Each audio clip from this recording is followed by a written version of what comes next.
So, good morning mga ka-tits. Andito tayo sa base natin. So meron tayong pinapakitang gamit kay Bro Manuel Tampos. So ito si Bro Manuel. Bro, shout out bro sa mga ka-tits. Shout out sa ako mga followers, no.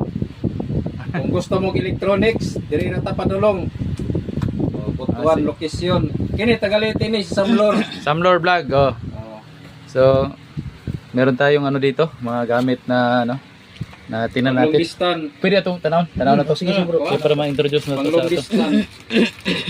So kani pang pinpoint na siya. Ground Bale. nila, no semi-ground. So ito yung gamit ni Kanina may Bubasa pa ni sa kada. gamit na introduce siya. tulo ra man lagi ni bro. Tulo ra lagi. Wa ko nagsaba si mga tulo na lay nabili. Ay katong post. So, ito yung gamit niyo. Di ba tiri ko di siya, bro?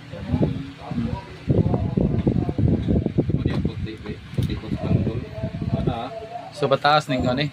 Nanay pagkapin nga battery og star stroke. Butangan ni si battery. Pero mag-monitor mo basa ni sa ilalong. So ito yung niya mga ka-tits, yung gamit ni Gwapo bro. Manang Gwapo gata ko. Oh, maning hyper sa kanya. Follower na. Sus. Ganda ng hatak mga ka-tits. Balibaran ako pa stock oy.